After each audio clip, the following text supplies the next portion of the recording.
Iran യുദ്ധം നമ്മുടെ അടുക്കളകളിൽ എത്തിയിട്ട് ഒരു മാസം കഴിഞ്ഞു. ഇപ്പോഴിതാ അത് എല്ലാ മുറികളിലേക്കും പ്രവേശിക്കുകയാണ്. നമ്മൾ ധരിക്കുന്ന വസ്ത്രങ്ങളെയും വരെ യുദ്ധം ബാധിക്കാൻ പോകുന്നു. ഇന്ധനവില വർധന എന്നത് യാഥാർത്ഥ്യമാണ്. അതിന് മണിക്കൂറുകൾ മാത്രം കാത്തിരുന്നാൽ മതി. റിപ്പോർട്ടുകൾ പ്രകാരം 5 രൂപ മുതൽ 10 രൂപ വരെ ലിറ്ററിന് കൂടാം, പെട്രോളിനും ഡീസലിനും. അത് ഇതുവരെ എണ്ണ കമ്പനികൾ സഹിച്ച നഷ്ടം നികത്താനാണ്. കോവിഡ് കാലത്തെ വർക്ക് ഫ്രം ഹോം വീണ്ടും നടപ്പിലാക്കണമെന്ന പ്രധാനമന്ത്രിയുടെ നിർദ്ദേശം രാജ്യം കടന്നുപോകുന്ന ഗുരുതര ഊർജ പ്രതിസന്ധിയുടെ പ്രതിഫലനമാണ്. സ്വർണ്ണ വിപണിയിലും ആശങ്ക വർദ്ധിച്ചിരിക്കുകയാണ്. വിദേശ നാണയം വിദേശത്തേക്ക് ഒഴുകുന്നത് തടയാൻ സ്വർണത്തിന്റെയും വെള്ളിയുടെയും ഇറക്കുമതി തീരുവ 6 നിന്ന് 15% ഉയർത്തിയിരിക്കുകയാണ് സർക്കാർ. ഇതോടെ കേരളത്തിലെ സ്വർണ്ണവിലയിൽ വൻ കുതിപ്പാണ് ഇന്ന് ദൃശ്യമായത്. ഗ്രാമിന് 1275 രൂപയും പവന് 10200 രൂപയുമാണ് ഒറ്റ ദിവസം കൊണ്ട് കൂടിയത്. 22 ക്യാരറ്റ് സ്വർണം 1 ഗ്രാമിന് 15390 രൂപയായി. സമീപകാലത്ത് കേരളത്തിൽ ഉണ്ടാകുന്ന ഏറ്റവും വലിയ വർധനവാണ് ഇത്. ഈ വർഷം ജനുവരി 29-നുണ്ടായ 1,31,160 രൂപയാണ് കേരളത്തിലെ ഉയർന്ന വില. ഇന്നത്തെ വിലയിൽ ഒരു പവൻ സ്വർണ്ണാഭരണം വാങ്ങാൻ 1,39,000 രൂപയോളം വേണം. 10% പണിക്കൂലിയിൽ ഒരു പവന്റെ ആഭരണം വാങ്ങാൻ 1,39,540 രൂപ. ഇറാൻ യുദ്ധം നേരിട്ട് ബാധിക്കുന്നത് ഇന്ധനവിലയാണ്. ഇന്ധനവിലയാകട്ടെ നമ്മളെ പ്രത്യക്ഷമായും പരോക്ഷമായും ബാധിക്കും. ഇന്ത്യയിൽ നിലവിൽ ഇന്ധനക്ഷാമമില്ല. പക്ഷേ ഇന്ധനം പമ്പുകളിൽ എത്തിക്കാൻ പഴയ തുക ചിലവാക്കിയാൽ പോരാ. അതുകൊണ്ട് ഇന്ധനത്തിന് കൂടുതൽ വില കൊടുക്കണം. കൂടിയ വിലയുള്ള ഇന്ധനം ഉപയോഗിച്ച് ഓടുന്ന വാഹനങ്ങളിൽ എത്തിക്കുന്ന ഉൽപ്പന്നങ്ങൾ വാങ്ങാനും കൂടിയ വില നൽകണം. അത് പച്ചക്കറിയായാലും വസ്ത്രമായാലും ഒരു കപ്പ് ചായ ആയാലും. ആ യാഥാർത്ഥ്യത്തിലേക്കാണ് പ്രധാനമന്ത്രി കഴിഞ്ഞ ദിവസം നമ്മുടെ ശ്രദ്ധ ക്ഷണിച്ചത്. ഈ പശ്ചാത്തലത്തിൽ വിവിധ സാമൂഹിക മാധ്യമ പ്ലാറ്റ്ഫോമുകളിൽ ചർച്ചയാവുകയാണ് കോട്ടക് മഹീന്ദ്ര ബാങ്ക് സ്ഥാപകൻ ഉദയ് കോട്ടക്കിന്റെ വാക്കുകൾ. US ഇറാൻ സംഘർഷത്തിന്റെ ആഘാതം ഇന്ത്യ ഇതുവരെ പൂർണ്ണമായി അനുഭവിച്ചിട്ടില്ല എന്നാണ് ഉദയ് കോട്ടക് പറയുന്നത്. പഴയ വിലയ്ക്ക് ശേഖരിച്ച എണ്ണ ഇപ്പോഴും പമ്പുകളിൽ ലഭിക്കുന്നു. യുദ്ധം കാരണമുള്ള ആഘാതം ഉപഭോക്താക്കളിലേക്ക് എത്താതിരിക്കാൻ സർക്കാർ ആ കരുതൽ ശേഖരമായി സൂക്ഷിച്ച എണ്ണ പമ്പുകളിൽ എത്തിച്ചു. വരാനിരിക്കുന്ന ദിവസങ്ങൾ പക്ഷേ ബുദ്ധിമുട്ടുള്ളതായിരിക്കും. പശ്ചിമേഷ്യയിലെ സംഘർഷങ്ങളുമായി ബന്ധപ്പെട്ടുള്ള ഊർജ്ജ വിലയിലെ വർധനവ് ഉടൻ തന്നെ ഉപഭോക്താക്കളെയും ബിസിനസ്സുകളെയും കാര്യമായി ബാധിക്കും. പ്രത്യേകിച്ച് പരിമിതമായ വരുമാനമുള്ളവരെ. ബുദ്ധിമുട്ട് ആദ്യം ബാധിക്കാൻ തുടങ്ങുന്നത് ഈ വിഭാഗത്തെ ആയിരിക്കുമെന്ന് ഉദയ് കോട്ടക് മുന്നറിയിപ്പ് നൽകുന്നു. സാമ്പത്തിക ആഘാതം അനുഭവിക്കാൻ തുടങ്ങുന്നതുവരെ കാത്തിരിക്കരുത്. ദുഷ്കരമായ ഭാവി ദിവസങ്ങൾ തള്ളി നീക്കാൻ കമ്പനികളും കുടുംബങ്ങളും ഭരണകൂടങ്ങളും തയ്യാറെടുക്കണം. ഊർജ്ജവില വർധനവിന്റെ കാര്യത്തിൽ പശ്ചിമേഷ്യൻ യുദ്ധത്തിന്റെ കഴിഞ്ഞ 2 മാസങ്ങളിലെ ആഘാതം രാജ്യം അറിഞ്ഞിട്ടില്ല.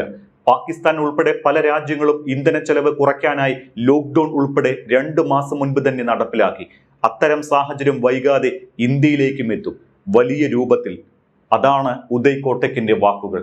വലിയ എണ്ണശേഖരം രാജ്യത്തിന്റെ പല സ്ഥലങ്ങളിലായി സ്റ്റോക്ക് ചെയ്തിരുന്നു. യുദ്ധം തുടങ്ങി ഹോർമൂസ് കടലിടുക്കിലൂടെയുള്ള കപ്പൽ സഞ്ചാരം മുടങ്ങിയ സാഹചര്യത്തിൽ ഇന്ത്യക്ക് തുണയായത് ഈ കരുതൽ ശേഖരമാണ്.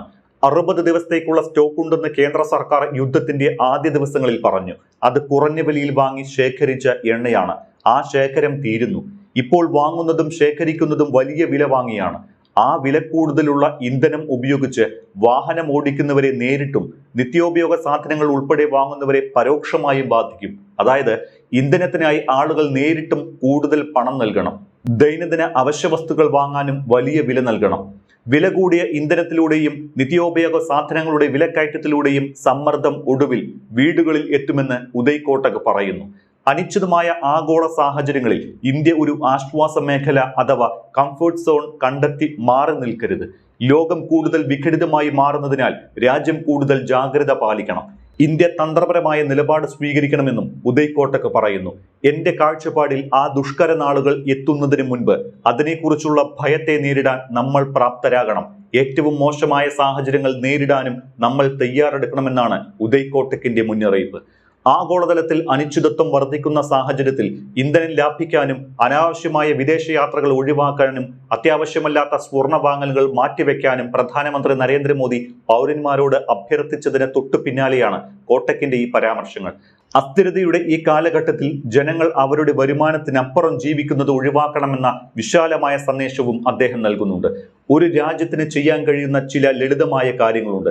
അത് അനാവശ്യ ഉപഭോഗം നിയന്ത്രിക്കുക എന്നതാണ്. രാഷ്ട്രങ്ങൾ അവരുടെ സാമ്പത്തിക സ്ഥിതിയെക്കുറിച്ച് ശ്രദ്ധാപൂർവം ചിന്തിക്കണം. പശ്ചിമേഷ്യയിലെ ഊർജ്ജ വിലക്കയറ്റവും നീണ്ടു നിൽക്കുന്ന അസ്ഥിരതയും മൂലമുണ്ടാകുന്ന സാമ്പത്തിക പ്രത്യാഘാതങ്ങളെക്കുറിച്ച് വലിയ ആശങ്ക തുടരുകയാണ് എന്നും ഉദയ് കോട്ടക് ചൂണ്ടിക്കാട്ടുന്നു.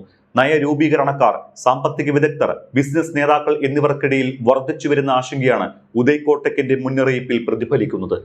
US ഇറാൻ വെടിനിർത്തലിനെ ചൊല്ലിയുള്ള അനിശ്ചിതത്വവും വീണ്ടും യുദ്ധം തുടങ്ങുമെന്ന ഭീതിയും ലോക വിപണിയെ തന്നെ അസ്ഥിരപ്പെടുത്തുന്നുണ്ട്. തന്ത്രപരമായി പ്രധാനപ്പെട്ട ഹോർമൂസ് കടലിടുക്കിലൂടെയുള്ള വിതരണം തടസ്സപ്പെടുന്നത് മൂലം അസംസ്കൃത എണ്ണയുടെ വില കുത്തനെ ഉയരുകയാണ്. US ഡോളറിനെതിരെ ഇന്ത്യൻ രൂപയും ദുർബലമാണ്. ഇന്ത്യ പല സ്രോതസ്സുകളിൽ നിന്നാണ് രാജ്യത്തിന്റെ ഊർജ്ജ ആവശ്യത്തിനുള്ള എണ്ണ കണ്ടെത്തുന്നത്. കേന്ദ്ര സർക്കാർ പറയുന്നത് പ്രകാരം 40ലേറെ രാജ്യങ്ങളിൽ നിന്ന് ഇന്ധനം എത്തിക്കുന്നുണ്ട്. പക്ഷേ ഗൾഫ് മേഖലയിൽ നിന്ന് നാമമാത്രമായ എണ്ണ കപ്പലുകളാണ് എത്തുന്നത്. മറ്റ് ആഫ്രിക്കൻ രാജ്യങ്ങളിൽ നിന്ന് എണ്ണ എത്തുമ്പോൾ കൂടുതൽ ദിവസങ്ങളും കൂടിയ വിലയും നൽകേണ്ടി വരുന്നു. ലിബിയയിൽ ഈയിടെ വലിയ തോതിൽ എണ്ണ കണ്ടെത്തിയിട്ടുണ്ട്. ഇന്ത്യൻ ഓയിൽ കോർപ്പറേഷനുമായി ചേർന്ന് ലിബിയ നടത്തുന്ന പര്യവേഷണത്തിലാണ് എണ്ണ കണ്ടെത്തിയത്. ഇന്ത്യൻ കമ്പനിയുടെ പര്യവേഷണമായതിനാൽ കുറഞ്ഞ വിലയ്ക്ക് ഇന്ത്യയിലേക്ക് എണ്ണ എത്തിക്കാനാകും എന്നാണ് പ്രതീക്ഷ. എണ്ണവില ആഗോളതലത്തിൽ തീരുമാനിക്കുന്ന എണ്ണ ഉൽപാദക രാജ്യങ്ങളുടെ കൂട്ടായ്മയായ ഒപ്പക്കിലും ഒപ്പക് പ്ലസിൽ നിന്ന് അംഗത്വമൊഴിഞ്ഞ UAE എണ്ണ വിപണിയിലെ നിർണായക രാജ്യമാവുകയാണ്. എണ്ണവില എപ്പോഴും ഉയർത്തി നിർത്താനും എണ്ണ ഉൽപാദനം കുറച്ചു നിർത്തണം എന്നതുമാണ് ഒപ്പക്കിന്റെ നിലപാട്. ഡിമാൻഡ് കൂടി നിൽക്കുകയും സപ്ലൈ അത്രയ്ക്ക് ഇല്ലാതെയും വരുമ്പോൾ കൈവശമുള്ള എണ്ണ വലിയ വിലയ്ക്ക് വിൽക്കാമെന്ന യുക്തിയിലാണ് ഒപ്പക് സഞ്ചരിക്കുന്നത്. പ്രതിദിനം 50 ലക്ഷം ബാരൽ എണ്ണ ഉൽപ്പാദിപ്പിക്കാൻ ശേഷിയുള്ള UAE ഒപ്പക്കിന്റെ നിബന്ധന പാലിച്ച് 35 ലക്ഷം ബാരലാണ് ഉൽപ്പാദിപ്പിച്ചിരുന്നത്. എന്നാൽ ഒപ്പക് അംഗത്വം ഒഴിഞ്ഞ UAE കുറഞ്ഞ വിലയിൽ കൂടുതൽ എണ്ണ വിൽക്കാനുള്ള തയ്യാറെടുപ്പിലാണ്. ഇന്ത്യക്ക് വലിയ പ്രതീക്ഷ നൽകുന്നതാണ് UAEയുടെ ഈ നീക്കം. UAE സന്ദർശിക്കുന്ന പ്രധാനമന്ത്രി നരേന്ദ്രമോദിയുടെ പ്രധാന അജണ്ട ഊർജ്ജ മേഖലയിൽ ഇന്ത്യ UAE സഹകരണമായിരിക്കും. UAEയുടെ ഫുജൈറ വഴിയാണ് ഇന്ധനം എത്തിക്കാൻ കഴിയുക. ഫുജൈറ ഹോർമൂസ് കടലെടുക്ക് അവസാനിക്കുന്ന പ്രദേശത്താണ്. അതിനാൽ UAEയിൽ നിന്ന് ഗൾഫ് ഓഫ് ഒമാനിലെത്തി അവിടെ നിന്ന് ഇന്ത്യൻ മഹാസമുദ്രത്തിലേക്ക് കടക്കാൻ കഴിയും. ഇറാന്റെ നിയന്ത്രണങ്ങളോ അമേരിക്കയുടെ നാവിക ഉപരോധമോ ബാധകമല്ലാത്ത പ്രദേശത്ത് കൂടിയാകും കപ്പലുകളുടെ യാത്ര. എന്നാൽ കടലെടുക്ക് പ്രദേശത്ത് നിന്നുകൂടി കപ്പലുകൾ മറ്റു രാജ്യങ്ങളിൽ എണ്ണ എത്തിച്ചാലേ UAEക്ക് ലാഭമുണ്ടാകൂ. ഇറാനുമായി സഹകരിച്ച് അവർക്ക് ചുങ്കം നൽകിയിട്ടാണ് എങ്കിലും കപ്പലുകളെ ഹോർമൂസ് കടലിടുക്കിന് പുറത്തെത്തിക്കണമെന്നാണ് UAEയുടെ ചിന്ത. അങ്ങനെയെങ്കിൽ ഇന്ത്യക്കുള്ള എണ്ണയുടെ വലിയ പങ്കും UAEയിൽ നിന്ന് എത്തിക്കാനാകും. വിലയും കുറവായിരിക്കും. പക്ഷേ ഈ പറഞ്ഞതെല്ലാം യാഥാർത്ഥ്യമാകാൻ കാലതാമസമുണ്ടാകും. അതുവരെ മുണ്ടു മുറുക്കിയെടുത്ത് തന്നെ പോകേണ്ടി വരും നമുക്ക്. സ്വകാര്യ വാഹനങ്ങളുടെ ഉപയോഗം കുറച്ച് പൊതുഗതാഗതത്തെ ആശ്രയിക്കണമെന്ന് കേന്ദ്ര സർക്കാർ നിർദ്ദേശിക്കുന്നു. യാത്രകൾക്ക് മെട്രോ ട്രെയിനുകളെ ആശ്രയിക്കാനും ഒരേ ദിശയിലേക്ക് പോകുന്നവർ ഒരുമിച്ച് കാറിൽ പോകുന്ന കാർ പൂളിംഗ് നടപ്പാക്കണമെന്നും ജനങ്ങൾക്ക് നിർദ്ദേശമുണ്ട്.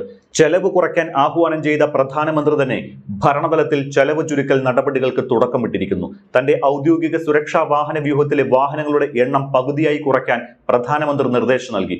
ഇന്ധന ഉപയോഗം കുറയ്ക്കാനും ആഡംബരങ്ങൾ ഒഴിവാക്കി മാതൃകയാക്കാനും മറ്റ് മന്ത്രാലയങ്ങൾക്കും വകുപ്പുകൾക്കും മോദി സന്ദേശം നൽകിയിരിക്കുകയാണ്. പ്രധാനമന്ത്രിയുടെ സുരക്ഷാ ചുമതലയുള്ള സ്പെഷ്യൽ പ്രൊട്ടക്ഷൻ ഗ്രൂപ്പിനോട് നിലവിലെ വാഹനങ്ങളുടെ എണ്ണത്തിൽ 50% കുറവ് വരുത്താനാണ് ആവശ്യപ്പെട്ടിരിക്കുന്നത്. സുരക്ഷാ മാനദണ്ഡങ്ങൾ അടങ്ങിയ ബ്ലൂ ബുക്കിലെ നിർദ്ദേശങ്ങൾ കർശനമായി പാലിച്ചുകൊണ്ട് തന്നെ മാറ്റങ്ങൾ നടപ്പിലാക്കാൻ SPG നടപടികൾ ആരംഭിച്ചതായാണ് റിപ്പോർട്ടുകൾ. വാഹന വ്യൂഹത്തിൽ ഇലക്ട്രിക് വാഹനങ്ങളുടെ എണ്ണം വർദ്ധിപ്പിക്കാനും പ്രധാനമന്ത്രി താൽപര്യം പ്രകടിപ്പിച്ചിട്ടുണ്ട്. പ്രധാനമന്ത്രിയുടെ ഈ നീക്കം മറ്റ് സർക്കാർ വകുപ്പുകളിലും ദൃശ്യമാകും. വരും ദിവസങ്ങളിൽ വിവിധ മന്ത്രാലയങ്ങൾ ചെലവ് ചുരുക്കൽ നടപടികളിലേക്ക് കടക്കും. കഴിഞ്ഞ ഞായറാഴ്ച ഹൈദരാബാദ് സന്ദർശന വേളയിലാണ് സ്വർണത്തിന്റെയും ഇന്ധനത്തിന്റെയും ഉപഭോഗം കുറയ്ക്കാൻ പ്രധാനമന്ത്രി ജനങ്ങളോട് ആഹ്വാനം ചെയ്തത്. ഇതിന് പിന്നാലെയാണ് സ്വന്തം സുരക്ഷാ വിഭാഗത്തിൽ നിന്ന് തന്നെ മോദി മാറ്റങ്ങൾക്ക് തുടക്കമിട്ടത്. അനാവശ്യ യാത്രകൾ ഒഴിവാക്കി ഇന്ധന ഉപയോഗം കുറയ്ക്കുന്നതിനെ കുറിച്ച് പ്രതിരോധ മന്ത്രി രാജ്നാഥ് സിംഗിന്റെ അധ്യക്ഷതയിൽ ചേർന്ന മന്ത്രിതല സമിതി ചർച്ച ചെയ്തിട്ടുണ്ട്. സംസ്ഥാനങ്ങളും ഇത്തരം നടപടികളിലേക്ക് നീങ്ങുന്നു എന്നാണ് സൂചന. ഉത്തർപ്രദേശ് മുഖ്യമന്ത്രി യോഗി ആദിത്യനാഥും ഔദ്യോഗിക സുരക്ഷാ വാഹന വ്യൂഹത്തിലെ വാഹനങ്ങളുടെ എണ്ണം കുറച്ചിട്ടുണ്ട്. അവിടെ വർക്ക് ഫ്രം ഹോം തുടങ്ങാൻ സർക്കാർ ഉദ്യോഗസ്ഥർക്കും സ്വകാര്യ സ്ഥാപനങ്ങൾക്കും നിർദ്ദേശവും നൽകി.